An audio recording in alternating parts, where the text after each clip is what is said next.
کۆمەری ئیسلامی ئێران جگە لەوەی یەکێک لە وڵاتە گرنگەکانی ڕۆژهەڵاتی ناوەڕاستە، هاوسنووریشە لەگەڵ هەرێمی کوردستان و عێراق. پەیوەندەکانی کۆماری ئیسلامی لەگەڵ هەرێمی کوردستان پەیوەندی قوڵ و مێژوویین بە درێژایی مێژوو. ئەو پەیوەندیانە لە نێوان هەرێمی کوردستان و لەگەڵ کۆماری ئیسلامی ئێراندا هەبووە، پەیوەندیەکی دۆستانە، نەک هەر پەیوەندی سیاسی بەڵکو پەیوەندی ئابووری، تیجاری و هەروەها ئاڵوگۆڕی بازرگانی لە نێوان هەردوو لادا هەبووە. ئێستاش کە وەزیری دەرەوەی ئێران بە وەکالەت سەردانی بەغدای کردو کە سبەی دەبێ بگاتە هەولێری پایتەخت و لەگەڵ بەرپرسانی باڵای هەرێمی کوردستان کۆ دەبێتەوە. ئەمانە گۆڕانکاری زۆر گەورە لە پەیوەندیەکانی عێراق و کۆماری ئیسلامی ئێران لەلایەک، هەروەها پەیوەندیەکانی هەرێمی کوردستان لەگەڵ کۆماری ئیسلامی ئێران دروست دەکات. ئێمە میوانێکمان هەیە لەگەڵ میوانەکەمان قسە و پرسی زیاتریش لە سەر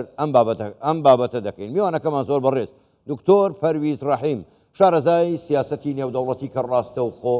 لە ستۆدیۆی ژووری هەواڵ لە لامان میوانەکە. دکتۆر زۆر بەخێر بێن، گەلێک سوپاس بۆ بەشداریکردنتان لەگەڵمان ئەم جارە لە ژووری هەواڵی کوردستان 24. بە خۆت باش نەزانی وا بڕیار بوو سەرۆک کۆماری ئێران ئەگەر ئەو ڕووداوە ڕوونەدایە و گیانی نەسپاردایە سەردانی بەغدا و هەولێری بکردایە. ئێستا وەزیری دەرەوەی ئێران لە بەغدایە، سبەی وا بڕیارە بێتە هەرێمی کوردستان و لەگەڵ گەورە بەرپرسانی هەرێمی کوردستانی شکۆبوونەوەی دەبێت. بەڵام پرسیارەکە ئەوەیە لە دوای ئەم سەردانە پەیوەندەکانی هەرێمی کوردستان و کۆماری ئیسلامی دەچێتە چ قۆناغێکەوە؟ کۆماری ئیسلامی هەرێمی کوردستانێکی ئەکتەرێکی سەربەخۆ نابینێ لە ڕاستیدا بە پێی ئەو با بڵم هاوکێشانەی کە ڕوودەدا، بۆیەشە ئەم پەیوەندیانەی دەگەڵ هەرێمی کوردستان بەرز و نەزم دەبێتەوە. ئەمە زۆر گرنگە کە جۆرێکە لە دانان بە هەرێمی کوردستان کە ناچاری بەرژەوەندیە ئابووری سیاسی ئەمنیەکانی ڕەچاو بکەیت، خۆی لە خۆیدا ڕووداوێکی گرنگە. بەڵام ئەوەی کە ببینین کە کۆماری ئیسلامی تا ئێستا بیهەوێ بۆ نمونە بە جیاوازی لە عێراق مامەڵە دەگەڵ هەرێمی کوردستان و پرسی کورد بکە، ئەمە زۆر دەقیق نییە. بەڵام هیندە گۆڕانکاری ناوخۆ لە ناو ئێران و هەروەها لە ئاستی نێودوڵەتی و لە ئاستی هەرێمایەتی و تەنانەت لە ئاستی عێراقی ڕووی داوە کە وای کردووە ئێرانیش پێداچوونەوە بە سیاسەتی بکە لە بەرامبەر هەرێمی کوردستان. بۆ نمونە کارگەیشتە ئەو ڕادەی کە بە موشک لە پایتەختی هەرێمی کوردستان بدرێ. بەڵام بینیمان لە ئاستێکی بەرز پێشوازی لە جەنابی سەرۆکی هەرێمی کوردستان دەکات و هەروەها بینیمان کە کۆمەڵێک لێدوانی ئەرێنی بیسترا. لێرە پرسیارەکەوەیە چی ڕووی داوە؟ من هەمیشاوە دەکەم چی ڕووی داوە.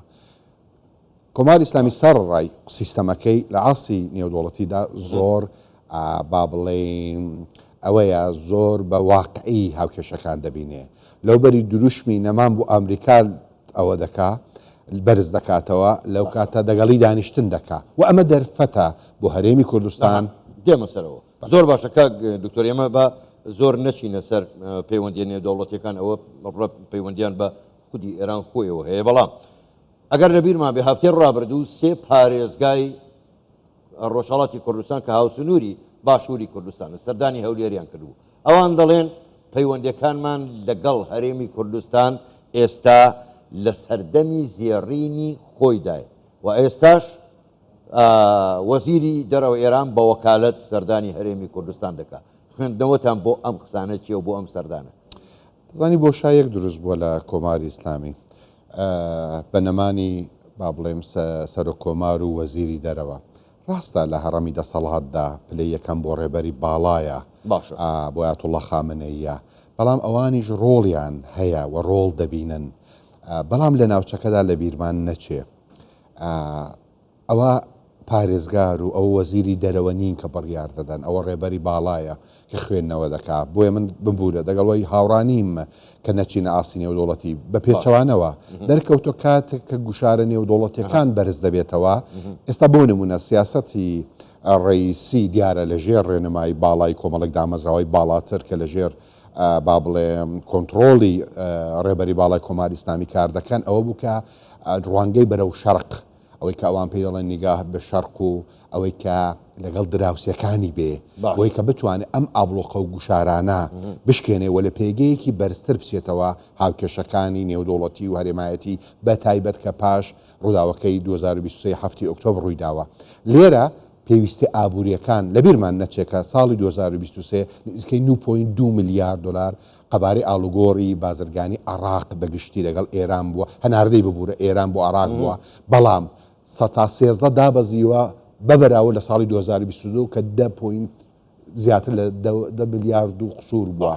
ئەمە ئێرانەکانی نیگەران کردووە بۆ شایەک لێرەدا دروست دەبێ بازارێکی ئامادە هەیە بە دژمنایەتی لەگەڵ هەرێمی کوردستان دەرکەوت نە ئەمنیەتی ئێران پارێزراو دەبێ نە ئابووری بەڵکو پێچەوانەوە بەردەوام هەست بە نائەمنی دەکەن بۆیە پارێزگا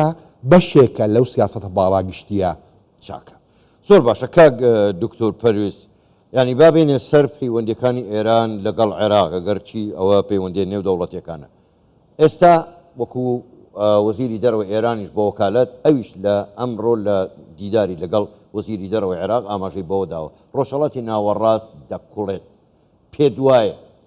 و تەکیدی لەسەرەوە کردوەوە کە نابێ عێراق تێوە بگلێ پێت وایە ئێران کە هەژمونی هەیە دەتوانێت ڕێ لە میلیشیاکان بگرێ بۆ ئەوەی عێراق لەو جەنگەی ڕۆژهەڵاتی ناوەڕاستەوە نەگلێ پاش نەمانی قاسم سلەیمانی کۆمەڵێک راپۆرت شرۆڤە لێدوان لە مەراکزی ئەبحاسی نێودوڵەتی و ئەوانە بڵاوکرایەوە کە من دەگەڵی هاوڕانە بووم بەهۆی ناسینم لە هەندێک لەم سیاسەتی با بڵم کۆماری ئیسلامی کە دەیانوت ئێران کۆنتڕۆڵی نەماوە بە پێچەوانەوە من مەولەسا ئەو بڕواایەنیم و ئێستاوە تاییدی ئەم قسەیە بەڵێ ئێران دەتوانێت و ئەو کاتێک کە هێرش دەکرێت لەوە دڵنیابین ئەمە بەشێکە یا لە استراتیژی باڵای یا دکتۆرینی بەرگری کۆماری ئیسلامی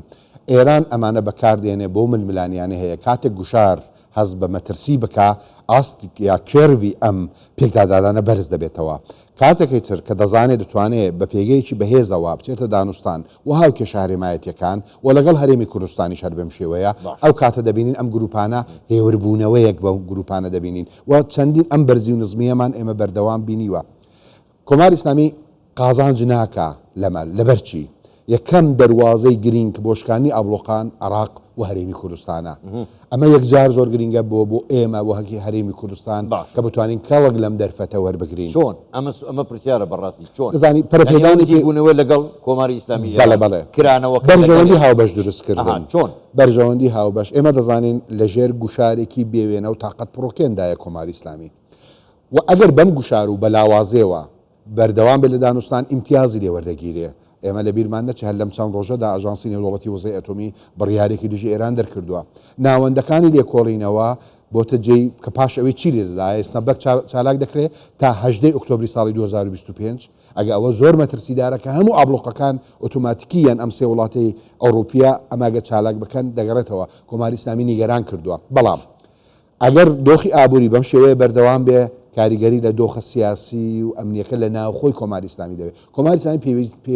پێویستی بەوە هەیە پەیوەندێکی ئاسایی لەگەڵ وڵاتانی دۆروبەری هەبێ بۆیە هەوڵی بۆ دەدا سیر بکەن ئەوانەی ئەم گەشتانەی کە بۆ نمونە ئەوە کردویتی بۆ نمونە باقریکەنی سەرپەرشتیاری وەزارەتی دەرەوە کردویتی ئەمە پەیامە کە هیچ شتێک ڕوونادا سیاسەتی ئێمە لەم پەیوەندیانە سیاسەتی ڕئیسی لەم بوارە بەردەوام دەبێت لە کاتێکدا ئەمە سیاسەتی باڵای ئایەتوڵڵا خامنەیە بۆ کۆماری ئیسلامی دیسان تووشی کێشەیەکی تر بۆتەوە رووسیا ڕێککەوتنێکی زۆر باڵیان لەگەڵ سەرۆکۆماری پێشووتری کۆماری ئیسلامی ڕئیسی ئەنجامدا بوو هەڵی پەساردووە یعنی ئەمە نیشان دەدا کۆماری ئیسلامی دۆخێکی ئەوەی نییە و ئەمە دەرفەتە باش کاک دکتۆر پەرویست وەکو دیسانەوە هەردەگەڕێمەوە ئەو سەر ئەو دۆستایەتی یاخود هەژمونی کۆماری ئیسلامی ئێران بەسەر عێراق لەگەڵ هەرێمی کوردستان ئێستا دوای ئەم سەردانەی دۆستایەتی نییە بمبورە بەرژەوەندی هەموو دنیا بەرژەوەندیە باشە لە دوای ئەمەوە گۆڕانکاری لە پەیوەندیەکانی هەرێمی کوردستان لەگەڵ بەغدا چی بەسەر دێ جۆرێک لە کرانەوە ڕازگۆ بین ڕازگۆوە دەقیق بین پەیوەندیەکانی هەولێر و بەغدا بەشێکە لە پەیوەندیەکانی هەولێر و تاران کاتێک بارگژی لە نێوان هەولێر و تاران دروست بێ بە دڵنیاوی بارگژی لە نێوان هەولێر و بەغداش دروست دەبێت بەهۆی باڵادەستی کۆماری ئیسلامی بەهۆی باڵادەستی هێزەکانی لایەنگری کۆماری ئیسلامی بە هەردوو باڵی سەربازی و سیاسێەوە بۆیە من بەردەوام پێداگریم لەسەروی کردووە بەشێکی زۆر باش. من ناڵم هەبوو کێشەکان دەگەڵ بەغداد چارەسەر نابێ تا سڕینەوەی بارگریژەکان دەگەڵ کۆماری ئیسلامی نەکرێت. باش کاک دکتۆر پەرویز کاتم زۆر نەماوە گەر بە کورتی وەڵام دێت و من سوپاسی دەکەم ئێوە ئاماژەتان بەوەدا وتتان کۆماری ئیسلامی ئێران ئێستا جۆرێک لە نەرمی یاخۆ نزیک بوونەوە لە هەرێمی کوردستان بەڵێ دەستپێشخەری کۆماری ئیسلامی بووە کە سەرۆکی هەرێم کەواتە لە سەردانی ناڵێم لە ڕووی کردووە. ئابووری و بازرگانی و دەڵێم لە ڕووی سیاسیەوە چ گۆڕانکاریەک دروست دەبێت لەمە دووە هاتنی سەر کۆماری نییە یان تەنیا بە هاتنی ئێستا دەزانانی من بە شتێک لەسەر باخرێکەنی بڵێم نزیکترین کەسە لە ڕێبەری باڵا براکەی زاوای ئایەتوڵا خامنەیە کچی ئایەتوڵا خامنەیی بووکی ئەوانە ئەم زانیارێ لەوانەیە بۆ بەشێک لە بینەران نوێوێ ئەو نوێنەرایەتی باڵێک گرنگێکی زۆر لەم سەردانەی ئەو نوێنەرایەتی باشتێکی تریش بڵێ نوێنەرایەتی ئەنجومەنێکی باڵا دەکا کە سیاسەتە باڵاکانی سیاسەتی دەرەوە کە ئەنجومەنی استراتیژی پەیوەندی دەرەکەکانە کە پێی دەڵێن شۆڕای ڕاهبردی ڕەوابەتی خارجی کە ڕاستەوخۆ ئایەتوڵا خامنەی دایمەزراندۆ وە کەسەکانی نزیک لە خۆی لەوێ سیاسەتی باڵادا دەڕێژن. زۆر باشە دەستخۆش زۆر بەڕێ دکتۆر پەرویز ڕەحیمی شارەزای سیاسەتی نێودەوڵەتی گەلێک سوپاس پەرویز ڕەحیم بۆ بەشداریکردن بەڵێ پەرویز ڕەحیمی زۆر سوپاس بۆ بەشداریکردنتان لەگەڵ ما شەوتان باش.